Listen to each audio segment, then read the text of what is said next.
انك تختار الاركتكتشر المناسب اللي هتبني بيه الابلكيشن بتاعك ده موضوع مهم جدا جدا. طيب ابني الابلكيشن بتاعي بمايكرو سيرفيسز اركتكتشر ولا بمونوليثيك اركتكتشر؟ ايه الفرق ما بين كل واحد منهم؟ ايه مميزات وعيوب كل واحد منهم؟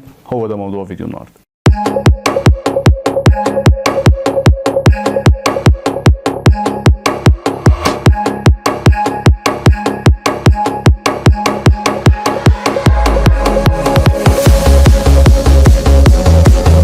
خلينا نبدا بالمونوليثيك اركتكتشر. ايه هو المونوليثيك اركتكتشر؟ هو ببساطه جدا الاركتكتشر الطبيعي اللي احنا بنيجي نعمله لما نعمل اي ويب ابلكيشن بسيط. خلينا ناخد مثال بسيط، ان احنا عندنا اي كوميرس ابلكيشن، عندنا اوردرات مثلا برودكتس، اد تو كارت، شيبنج وهكذا. احنا بنعمل ايه؟ بنعمل كل جزء من دول موديول لوحده.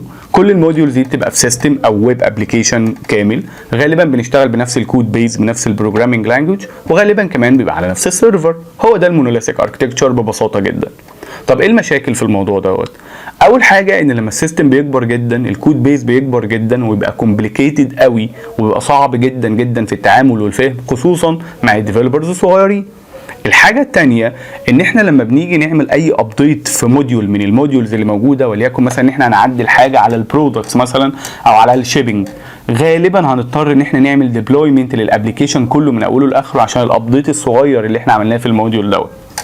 الحاجه الثالثه ان احنا بيبقى صعب ان احنا نغير التكنولوجيز او الفريم وركس او التولز اللي احنا بنستخدمها في بناء السيستم دوت. اوكي، ده المونوليثيك اركتكتشر. ايه بقى المايكرو سيرفيسز اركتكتشر؟ المايكرو سيرفيسز اركتكتشر قال لك بص، احنا هنعتبر ان كل جزء في الابلكيشن دوت هو اب صغير او سيرفيس صغيره لوحدها منعزله تماما عن بقيه السيرفيس. يعني احنا هنفترض ان الاوردرز ديت سيرفيس لوحدها او ابلكيشن لوحده، وكمان مثلا البرودكتس ابلكيشن لوحده، والاوثنتيكيشن ابلكيشن لوحده، هكذا. طيب الابلكيشنز دي الاول هتكلم بعض ازاي؟ هتكلم بعض عن طريق شانلز غالبا بتبقى HTTP ريكويستس بريستفول اي بي ايز.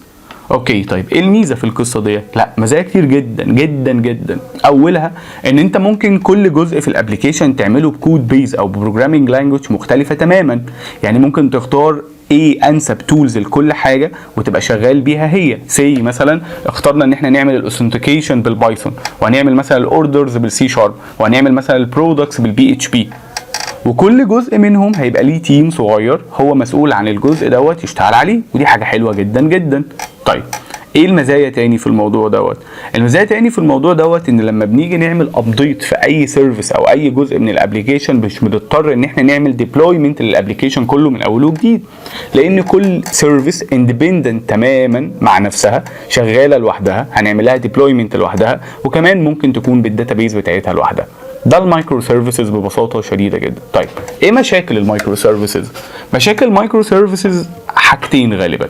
الحاجه الاولى ان المايكرو سيرفيسز بيبقى كومبليكيتد اكتر بكتير من المونوليثيك ببساطه شديده، لان هو مكون من اجزاء صغيره، بس السيستم بشكل عام هيبقى كومبليكيتد شويه عن الاركتكتشر الثاني. الحاجه الثانيه ان انت لازم تبقى فاهم الديبندنسز او الاعتمادات اللي كل سيرفيس بتحتاجها علشان تشتغل بشكل طبيعي.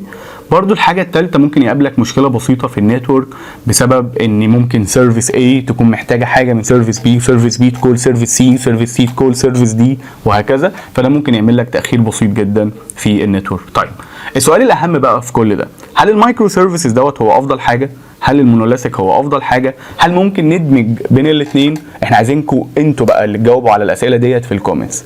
ده كان موضوع فيديو النهارده، وان شاء الله نشوفكم الفيديو الجاي على خير.